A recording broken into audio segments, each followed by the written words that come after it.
दोस्तों जब भी हम कोई एवेंजर्स मूवी देखे उसमें से जो सुपर हीरो हम लोग को दिखाई दिया वो पहले से इंट्रोड्यूस हो गए थे मार्वल सिनेमैटिक यूनिवर्स में। इसका मतलब ये है जब फर्स्ट एवेंजर्स मूवी आई थी उसमें जो ओरिजिनल एवेंजर्स थे, चाहे बात हो आयरन मैन की, कैप्टन अमेरिका की, थॉर की, ब्लैक विडो की, हॉकाई की या हल्क की, इन सब की मूवीज आ गई थी या फिर ये किसी मूवी में ऑलरेडी इन्वॉल्व थे। अगर हम लोग बात करें ब्लैक विडो की थी और आयरन मैन 2 में हम लोग को दिखाई दी थी। अगर हम लोग बात करें हॉकाई की थी, थॉर 1 में दिखाई दिया था। इसीलिए अगर बाकी मूवीज की अगर हाइप बढ़ानी, खासकर एवेंजर्स 5 की, तो उसकी तैयारी फेज 4 से ही करनी पड़ेगी। और यहाँ पे मेरा हाइप बढ़ाने से मतलब है म्यूटेंट्स का इंट्रोडक्शन। अब यहाँ पे अगर म्यूटेंट्स को हम लोग डायरेक्टली एवेंजर्स 5 में इंट्रोड्यूस कर देंगे तो ऐसे ज्यादा अटैचमेंट नहीं आएगी। फॉर एग्जांपल जब हम लोग ने वांडा विजन को एवेंजर्स एज ऑफ अल्ट्रॉन में पहली बार देखा था तब हम लोग उनसे उतना ज्यादा अटैच नहीं हुए थे, लेकिन जैसे ही एवेंजर्स इन्फिनिटी वॉर आई या फिर क्या कैप्टन अमेरिका सिविल वॉर आई तो हम लोग वांडा मैक्सिमॉफ के फैन हो गए थे।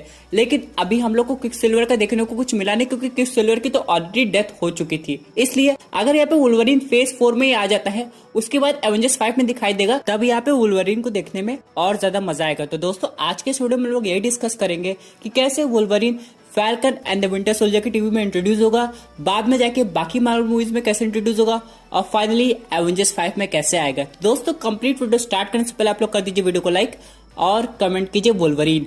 साथ ही साथ जो लोग मेरे चैनल पे नए आए हैं हमारे चैनल को सब्सक्राइब करके हमारी कॉमिक बुक टॉक्स फैमिली का हिस्सा बन जाए। तो दोस्तों हम लोग को एक स्क्रीनशॉट देखने को मिल रहा है जो कि है falcon and the winter soldier की टीवी सीरीज का। यहाँ पे आप लोग कुछ बाइकर गैंग्स को देख सकते हैं, जिससे यहाँ पे क्लू मिल रहा है इनके जैकेट के पीछे। आप लोग ये मार्क देख सकते होंगे या फिर हम लोग इसे लोगो भी कह सकते हैं। अब यहाँ पे ये जो लोगो है एक रेड स्कल का है।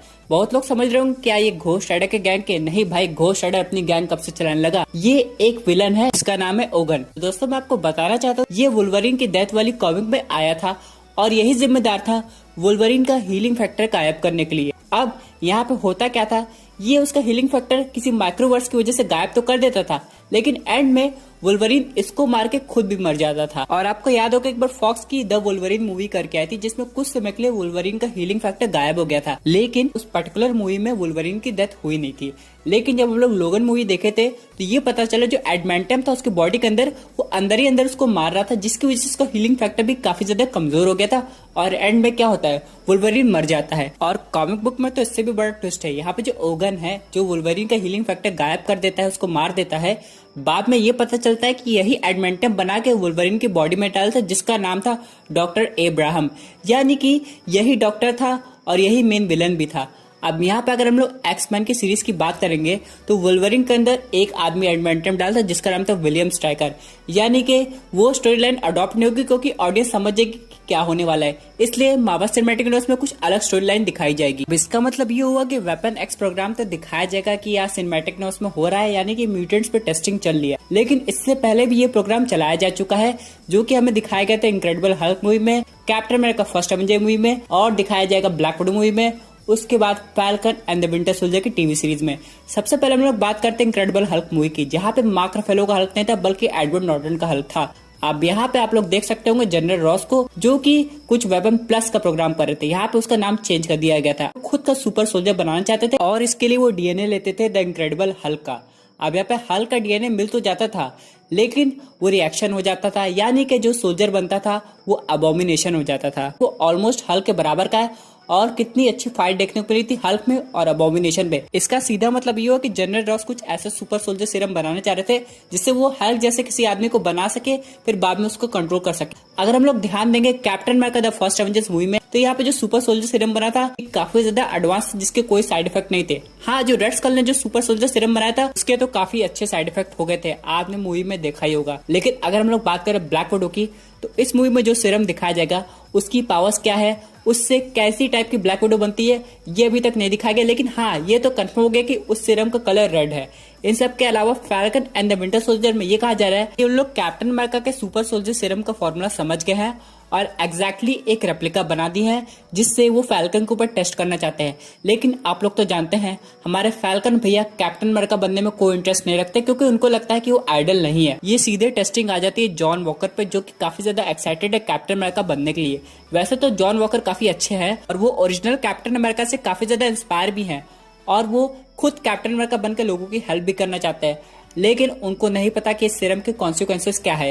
हो सकता है यहाँ पे जनरल रॉस, जो कि 2008 से पहले भी हल्क के उस सीरम को लेकर टेस्टिंग कर रहे थे, उन्हें उसका फॉर्मूला पता चल गया हो, यानी कि उस सीरम से सुपर सोल्जर तो बनाया जा सकता है, प्लस उसको कंट्रोल भी किया जा सकता है। और सिनेमैटिक यूनिवर्स में स्टोरी को थोड़ा और यूनिक दिखाने के लिए ऐसा भी किया जा सकता है कि ये जो ओगन है वो असल में जनरल रॉस के लिए काम करता हो, और यहाँ पे वो ओगन से बोलते हैं कि एक ऐसा डिवाइस बनाओ या फिर एक ऐसा सीरम बनाओ जिससे मैं लोगों को कंट्रोल कर सकूं, खासकर सुपर ह्यूमंस को या फिर म्यूटेंट्स को। यानी कि मार्वल सिनेमैटिक यूनिवर्स में म्यूटेंट ऑलरेडी है, और ये बात जनरल रॉस बहुत अच्छी तरह जानते हैं, लेकिन अभी तक वो रिवील नहीं किए।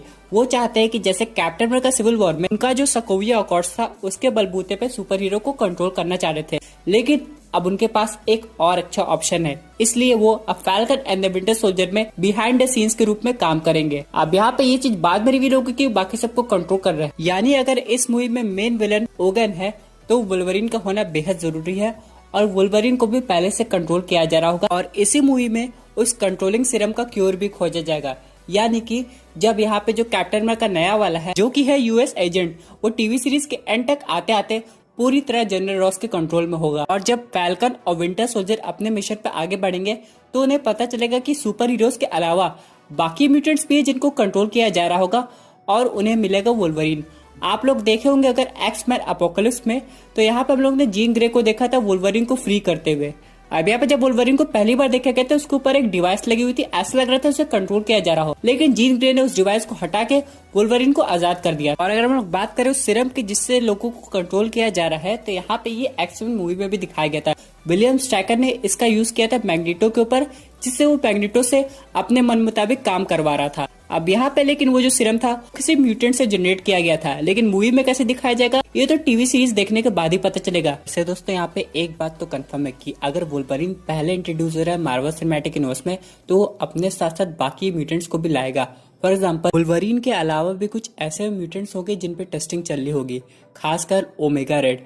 ओमेगा रेड का आपने नाम सुना होगा बहुत पहले भी, और ये डेडपूल 2 में भी दिखा दिया था, लेकिन इसकी पावर्स का यूज नहीं दिखाया गया था। और ये म्यूटेंट काफी ज्यादा इंपॉर्टेंट है, और ये वुल्वरीन का एक तरह से विलन है, इसके पास भी अच्छा खासा हीलिंग फैक्टर है। और मैं विलन की बात करूँ जो कि वुल्वरीन का भाई भी है, वो है सेबर टूथ। वैसे अगर आप लोग फॉक्स के वुल्वरीन की ओरिजिन मूवी देखे होंगे तो इसमें सेबर टूथ के कैरेक्टर को काफी अच्छी तरीके से दिखाया गया है। यहाँ पे लेकिन एक्स-मैन के यूनिवर्स में सेबर टूथ को 2 बार दिखाया गया। सबसे जो स्टार्टिंग में जो पहली बार एक्स-मैन आई थी उसमें सेबर टूथ का लुक काफी ज्यादा अजीब था, लेकिन वुल्वरीन की ओरिजिन मूवी में इसको ठीक कर दिया गया था। अब यहाँ पे ये देखना है कि मार्वल सिनेमैटिक यूनिवर्स में इसको कैसे पोर्ट्रेट किया जाता है, क्योंकि अगर आप लोग कॉमिक बुक देखे होंगे तो सेबर टूथ को और ज्यादा खतरनाक दिखाया गया है। इसलिए यहाँ पर अगर ये सिनेमैटिक यूनिवर्स में आता है तो कॉमिक बुक जैसा ही होना चाहिए, क्योंकि बाकी वर्जन के सेबर टूथ को हम लोग ने फॉक्स की मूवी में ऑलरेडी देख लिया है। अब यहाँ पे वुल्वरीन आ रहा है, सेबर टूथ आ रहा है, इन सब के अलावा यहाँ पे और एक अच्छी पॉसिबिलिटी बन रही है जो कि है डेडपूल की। अब यहाँ पे यही सही मौका है डेडपूल को भी इंट्रोड्यूस करने का, क्योंकि उस पर एक्सपेरिमेंट करके उसको म्यूटेंट बनाया गया था। तो यहाँ पे अगर ये सब सीरम्स आ रहे हैं, ये सब प्रोसेस चल रहे हैं, तो यहाँ पे डेडपूल का इंट्रोडक्शन बहुत परफेक्ट तरीके से होने वाला है। और अगर ऐसा होता है तो यहाँ पे आगे जाके हम लोग को वुल्वरीन और डेडपूल एक साथ दिखाई भी दे सकते हैं। चलिए दोस्तों बात करते हैं एक और अपडेट की जो कि रिलेटेड है स्पाइडरमैन की यूनिवर्स की मूवी से।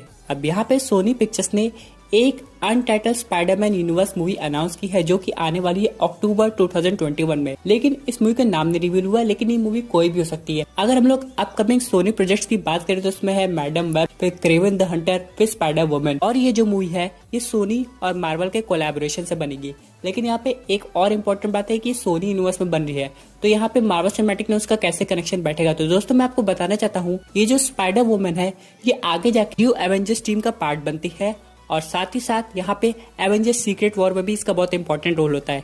इन सब के अलावा अगर इसका सीधा कनेक्शन बैठाया जाए सिनेमैटिक यूनिवर्स से, तो यहाँ पे जो हाइड्रा है वही एक्चुअली रिस्पॉन्सिबल है इसके कम्प्लीटली स्पाइडर वुमन बनने के लिए, और ये कहानी बहुत ज्यादा अच्छी होने वाली है।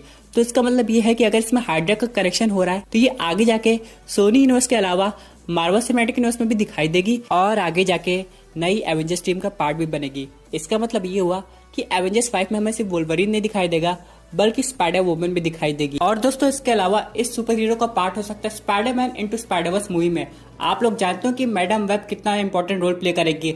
अगर आपको मैडम वेब की ओरिजिन स्टोरी जाननी है तो मैं उसे अगले वीडियो में कवर कर दूंगा, और स्पाइडर वुमन की पावर्स भी बता दूंगा कि कैसे काम करता है। और जब यहाँ पे live action Spiderman into Spider-Verse movie आएगी तो इसमें मैडम वेब का भी रोल रहेगा और स्पाइडर वुमन का भी रोल रहेगा। साथ ही साथ स्पाइडरमैन 2099 भी बाद में जाके इस यूनिवर्स को ज्वाइन करेगा। दोस्तों ये थी एक amazing super hero update. Wolverine से रिलेटेड। आई होप आपको वीडियो पसंद आई होगी। वैसे आपके क्या व्यूज है उस पर्टिकुलर टॉपिक पे, अपने व्यूज जरूर कमेंट कीजिएगा। और दोस्तों अगर आप ऐसे ही unique super hero content enjoy करना चाहते हैं तो हमारे चैनल को सब्सक्राइब करके हमारी सुपर हीरो फैमिली का हिस्सा बन जाइए। Thank you for watching.